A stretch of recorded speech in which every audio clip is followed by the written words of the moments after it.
স্বাগতম মহাগ্রন্থ আল কোরআনের ধারাবাহিক তাফসিরে। আজকে ইনশাআল্লাহ আমরা পবিত্র কোরআনের সূরা মায়দার ৮ থেকে ১০ নম্বর আয়াত পর্যন্ত আলোচনা করব। এই আয়াতগুলোতে মহান আল্লাহ রাব্বুল আলামিন বলেন,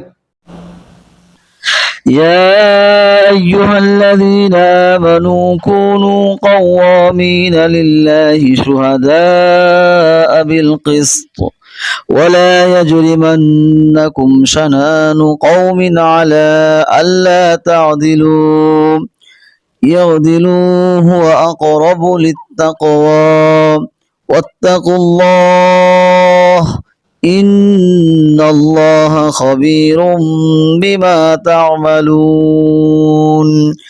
হে ঈমানদার লোকেরা, তোমরা আল্লাহ তাআলার জন্য সত্য ন্যায়ের উপর সাক্ষী হয়ে অবিচল ভাবে দাঁড়িয়ে থাকো। মনে রাখবে, বিশেষ কোনো সম্প্রদায়ের দুশমনী যেন তোমাদেরকে এমন ভাবে প্ররোচিত না করে এর ফলে তোমরা তাদের সাথে ন্যায় ও ইনসাফ করবে না। তোমরা ইনসাফ করো, কারণ এই কাজটি আল্লাহ তাআলাকে ভয় করে চলার অধিক নিকটতর।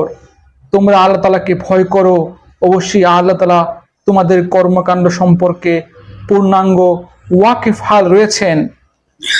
وعد الله الذين آمنوا وعملوا الصالحات لهم مغفرة وأجر عظيم। যারা ঈমান আনে এবং নেক কাজ করে আল্লাহ তাআলা তাদের সবাইকে এই বলে প্রতিশ্রুতি দিয়েছেন যে তাদের জন্য তার কাছে বিশেষ ক্ষমা ও মহা পুরস্কার রয়েছে। والذين كفروا وكذبوا بآياتنا أولئك أصحاب الجحيم। অপরদিকে যারা কুফরি করছে এবং আমার আয়াতসমূহকে অস্বীকার করছে তারা সবাই হচ্ছে জাহান্নামের অধিবাসী। আলহামদুলিল্লাহ, চমৎকার তিনটি আয়াত। এই আয়াতগুলোতে মহান আল্লাহ রাব্বুল আলামিন আমাদেরকে আহ্বান জানিয়েছেন ন্যায়ের পথে থাকতে, ন্যায়ের পথে চলতে। আসলে ন্যায় হচ্ছে সত্যকে সত্য জানা, সত্যকে সত্য মানা, সত্য অনুযায়ী চলা, সত্য পথে থাকা, সত্য বিচার করা, ঠিককে ঠিক, ভুলকে ভুল হিসেবে স্বীকৃতি দিয়ে সত্য অনুযায়ী জীবন পরিচালনা করাই ন্যায় বিচার ও ন্যায়। আপনি যখন ন্যায় বিচারক হবেন তখন আপনি ব্যবসা বাণিজ্যে মিথ্যার আশ্রয় নেবেন না, ওজনে কম দেবেন না, খাদ্যে ভেজাল মেশাবেন না, জনগণের জানমালের ক্ষতি করবেন না, কারো আর্থিক, শারীরিক, মানসিক ক্ষতি করবেন না, কারো উপর জুলুম নির্যাতন করবেন না। ন্যায় বিচারক হলে মিথ্যা মামলা দেবেন না, মিথ্যা বিচার করবেন না। মানব মনের এই ন্যায়বোধ একজন মানুষকে প্রকৃত মানুষ হিসেবে পরিণত করে। তাছাড়া ন্যায়বোধ সম্পন্ন মুসলিম উম্মারা হচ্ছে আল্লাহর প্রতিনিধি।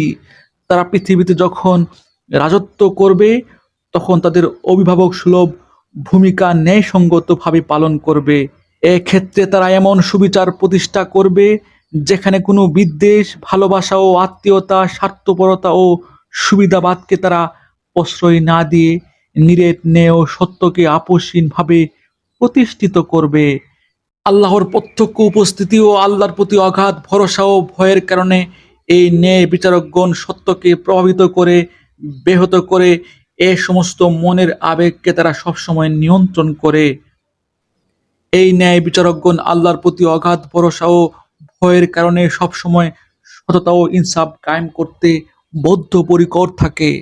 এই ন্যায়ের পথের মানুষগুলোর ব্যাপারে রাসূল সাল্লাল্লাহু আলাইহি ওয়াসাল্লাম বলেছেন, কিয়ামতের মাঠে যখন আল্লাহর আরশের ছায়া ছাড়া আর কোনো ছায়া থাকবে না, তখন যে সকল ব্যক্তি ওই ছায়ায় আশ্রয় পাবেন তাদের মধ্যে প্রথমে থাকবে ন্যায়পরায়ণ ব্যক্তি বা ন্যায়পরায়ণ শাসক। অপরদিকে আমাদের আলোচ্য আয়াতগুলোতে আল্লাহ রাব্বুল আলামিন বলেছেন, যারা আল্লাহর এই আয়াতগুলোকে অস্বীকার করবে, অর্থাৎ ন্যায়সঙ্গত আচরণ থেকে দূরে থাকবে, পৃথিবীতে ন্যায় প্রতিষ্ঠায় বাধা দান করবে, তাদের জন্য রয়েছে সুনিশ্চিত জাহান্নাম। আর যারা ন্যায় প্রতিষ্ঠা করবে তাদের জন্য রয়েছে জান্নাতের মহা পুরস্কার। আল্লাহ রাব্বুল আলামিন আমাকে সহ আপনাদের সবাইকে ন্যায় পথে থাকার, ন্যায় বিচার করার, ন্যায়ের অনুসারী হবার তৌফিক দান করুন। এই প্রত্যাশা এখানে শেষ করছি। ধন্যবাদ।